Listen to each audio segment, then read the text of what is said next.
This is chapter 8, photosynthesis, and we'll try to get through this as quickly as possible. So first you need to understand the definition of photosynthesis, and this is just the conversion of solar energy into chemical energy into the form of carbohydrates. Um, Photosynthetic organisms are going to be responsible for doing this conversion of the solar energy, and by the term solar energy, we're simply just referring to the sun.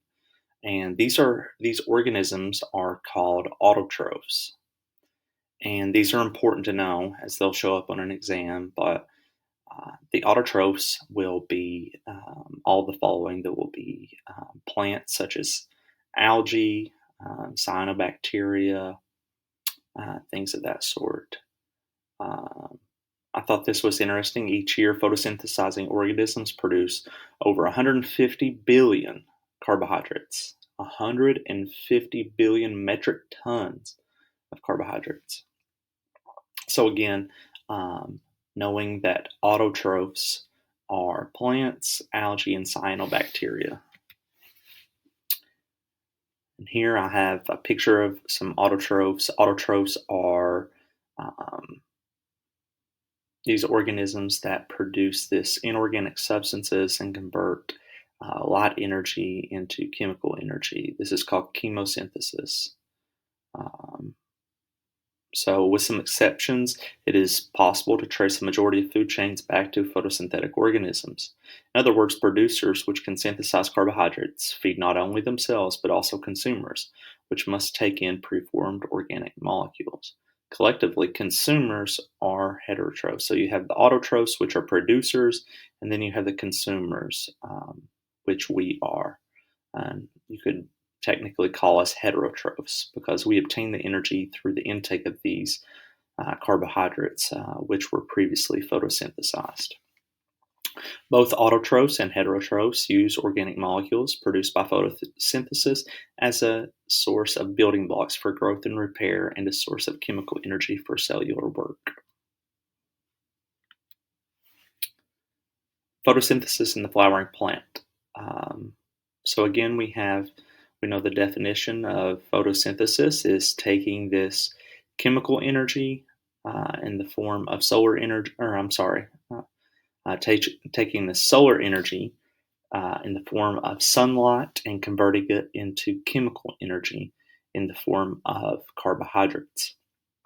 The final product of photosynthesis will be the carbohydrate, and we'll see that.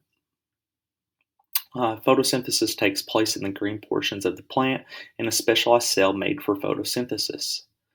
The raw material for photosynthesis are water and carbon dioxide. As you can see here, the water coming into the plant and the carbon dioxide coming in as well. The roots of the plant absorb the water, which then moves into the vascular tissue of the stem to a leaf by way of the leaf veins. And you'll see here that's later called a stomata. And that will actually be a important definition to know. Oh, in this slide. Carbon dioxide in the air enters a leaf through small openings called a stomata. So you can see here carbon dioxide's coming through. It's coming through these openings in the stomata. So again, knowing this is important. A stomata, these are the small opening between something called guard cells. As you can see here, these are guard cells. And the stomata is going to be the small opening right here that is going to allow carbon dioxide in the air to enter in. After entering a leaf, carbon dioxide and water diffuse into something called chloroplasts. And I have a picture here of chloroplasts. These are membrane-bound organelles in algae and plants with chlorophyll.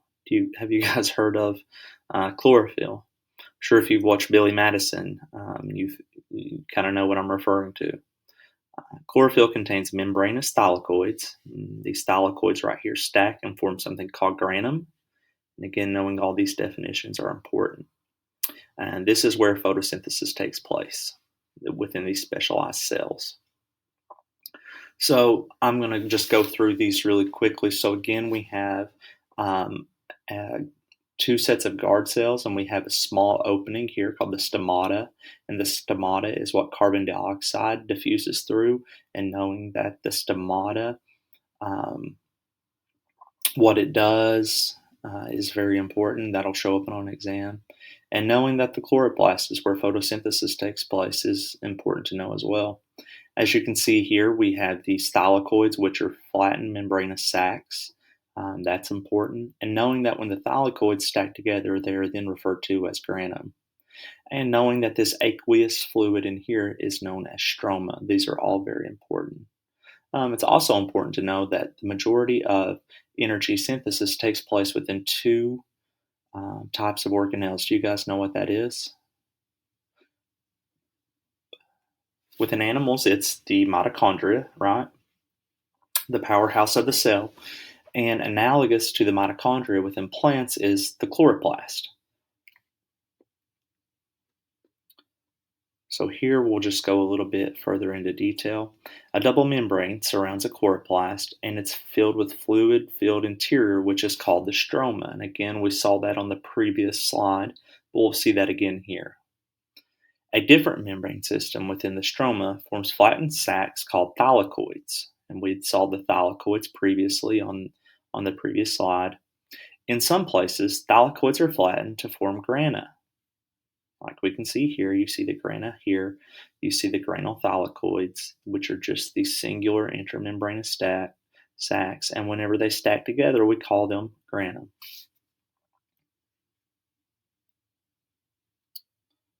The ability of organisms to carry out photosynthesis is due to the presence of a special photosynthetic pigment. This photosynthetic pigment is known as chlorophyll. Chlorophyll is the pigment that gives the plants the green color. So here we have chlorophyll. We know that it gives the plants the green pigment, and that is an examination question. Within carrots, there's something called carotenoids, and these are going to give a yellow to red color. Um, it shows up as orange within carrots. Actually, babies can eat too many carrots and become orange, and it's just due to this pigmentation, the carotenoids. Um, Chlorophyll and other pigments that are part of the thylakoid membrane are capable of absorbing solar energy. This is the energy that drives photosynthesis. The stroma, filled with enzymes, is where carbon dioxide is first attached to an organic compound and is then reduced to a carbohydrate. It's not really important for our purposes. Humans and indeed nearly all organisms release carbon dioxide into the air. We know that humans as a whole will take in oxygen, they'll release carbon dioxide. Carbon dioxide will then be absorbed through the stomata in the leaf plants and through the within the stroma. That is where it will first be attached to an organic compound. Um, and eventually we'll have conversion to a carbohydrate. Carbohydrate in the form of glucose is the chief energy source of most organisms. We know that already. Here is a picture of the photosynthetic reaction. There's two types of reactions, the light dependent and the light independent reaction. We'll kind of go over that in more detail. But I just want you to see here that photosynthesis, I want you to see this equation. As we already know, the two substrate products are going to be carbon dioxide and water. And those are important to know for examination purposes. And we know that carbon dioxide diffuses in through the stomata of the plant, and we know that water is diffuses into the roots. And by that, we have formed a carbohydrate or glucose, and then we have oxygen as well. Oxygen is produced from the plants. And this is going to occur through two types of reactions, the light dependent and the light independent reaction, or the Calvin cycle. But here we say oxygen given off by photosynthesis comes from the water. The overall equation tells us that during photosynthesis, water is oxidized and carbon dioxide is reduced to form a carbohydrate. Do you guys remember discussing oxidation and reduction reactions? previous chapters. We said that oxidation is losing electrons and reduction is gaining. So essentially, what this is telling us is that water is losing electrons and carbon dioxide is gaining. And this all occurs to reduce to form a carbohydrate in the form of glucose molecules. Reduction of any molecule requires energy. We know that. We discussed that during the cellular respiration reaction or cellular respiration chapter. So during photosynthesis, this energy is ultimately provided by the sun. The two sets of reactions that we're going to discuss are called light reactions and the Calvin cycle reaction. So we have here a light dependent reaction. The light dependent reaction, sunlight is going to come in, water is going to diffuse in through the roots. You're going to have the exchange of ADP and phosphate in order to make ATP, and this all occurs within the thylakoids. We know that thylakoids are just flattened intermembranous sacs, and when they stack together, they form something called granum. And there's going to be an important electron carrier. In cellular respiration, we discussed the electron carriers, or the coenzymes known as NAD plus and NADH, and FAD plus and FADH. Within photosynthesis, we're going to begin discussing a different one. This is going to be NADPH, or nucleotide adenine dinucleotide phosphate. The coenzyme nicotinamide adenine dinucleotide phosphate carries hydrogen atoms from the light reactions to the Calvin cycle reactions. So we know that NADPH is going to be an important carrier for the exchange of these electrons. And it's the exchange of these electrons which is going to generate the energy, because it's exchanging of these hydrogen atoms which is going to form the ATP through the exchange of phosphate. Like we said, there's two types of reactions, the light reaction and the Calvin cycle. The light reaction releases oxygen and provides the molecules that allow the Calvin cycle to reduce carbon dioxide to carbohydrates. And we see here that water comes in through the light reaction and we begin to produce oxygen. And we see here that it's the exchange of these molecules that is going to allow carbon dioxide to begin to be produced in order to reduce carbon dioxide to carbohydrates. And we say here the Calvin cycle reactions are sometimes called the light independent reactions because this will occur whether light is present or not. Photosynthesis uses solar energy in the visible light range. We know that chlorophyll and the carotenoids largely absorb violet, indigo, blue, and red and reflect green wavelengths, and that's why plants get their green color. This is maybe a little bit too in depth for us.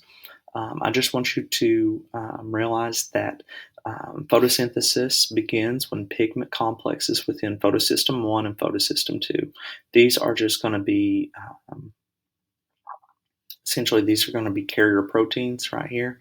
Photosystem 1, photosystem 2, and so you're going to have this pigment complexing within photosystem 1 and photosystem 2. So we see the light coming in. It's going to then absorb through this pigmentation, and within photosystem 2, electrons are going to be energized. So in the non-cyclic electron pathway, light-dependent photosynthetic reaction pathway is used to generate ATP and NADPH. So in the non-cyclic electron pathway, you're going to generate ATP and NADPH. Do you see that here? ATP being generated and NADPH. Because the pathway is non-cyclic, the electrons must be replaced by the splitting of water, and we can see that here.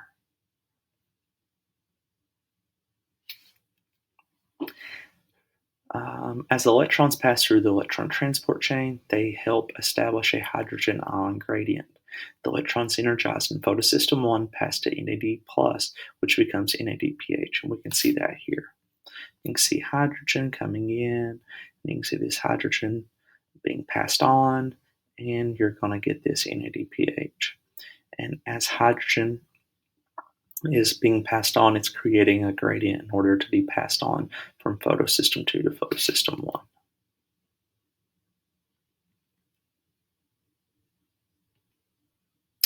In the cyclic electron pathway of the light reactions, electrons are energized by the sun, they leave photosystem 1, and they enter into the electron transport chain.